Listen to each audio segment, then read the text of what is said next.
Hey, this woman, Karen, she's at the gym, and she meets this other woman. And Karen thinks this other woman is fine, and she immediately falls in love with her. Here's the problem. Karen is already married to this guy, James Craig. Not only that, they have like 3 kids together, so it would be really hard for her to just leave. So instead of leaving James Craig, Karen just starts going to the gym a lot more, where she regularly sees this other woman. Now the other woman, her name's Sunny, and Sunny's a personal trainer at that gym. So then Karen becomes a personal trainer as well. And now Karen and Sunny are together all the time. And eventually, they hit it off romantically.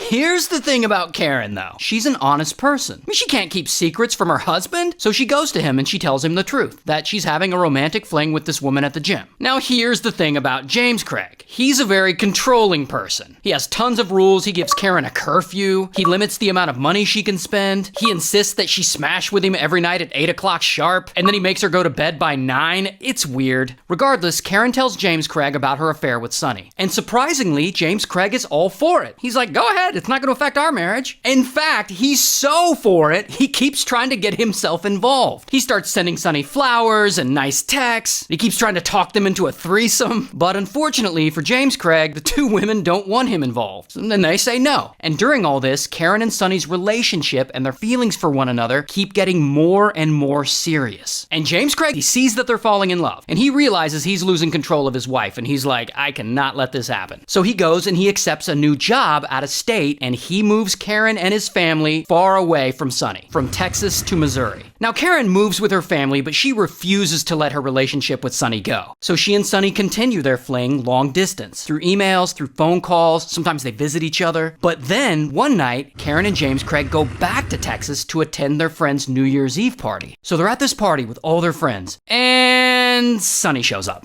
and things are about to get crazy. Now, I imagine at this point, everyone's a little drunk, and Karen and Sunny, they start openly flirting and making physical contact in front of everyone. And eventually they wander off and some people at the party catch them kissing. And James Craig finds out about this and he is pissed and he's embarrassed and he's humiliated, and they get into a huge fight, which I guess sort of devolves into a shoving match, and all their friends are standing around like, awkward. So then James Craig feels like he has no other choice. He gives Karen an ultimatum. It's either Sunny or me. So then a few weeks later, Karen files for divorce. And this is where James Craig starts losing his mind. His behavior gets all erratic. At one point, he commits battery on Karen and gets arrested. So Karen's like, F this, and she takes the kids and she moves out. And then James Craig becomes obsessed with her. He starts stalking her a little bit and spying on her. At one point, he takes the air out of her tires and installs spyware on her home computer. In fact, he becomes so obsessed with Karen, he starts looking at old family photo albums during work. And he eventually gets fired. And with no job and no family, at 46 years old, he embarrassingly has to move back to Kansas and live with his parents. Then, sometime later, Thanksgiving rolls around. And that evening, Karen and the kids are at their grandmother's house, which is also in Kansas, about an hour away from where Craig and his parents live. So Karen, the 3 kids, and the grandmother are in the house. And then suddenly, boom, Craig busts in through the back door, and he's carrying a rifle. And Karen is there in the kitchen with their 10-year-old son, Sean, and they are scared out of their minds. So then James Craig, he picks up the rifle,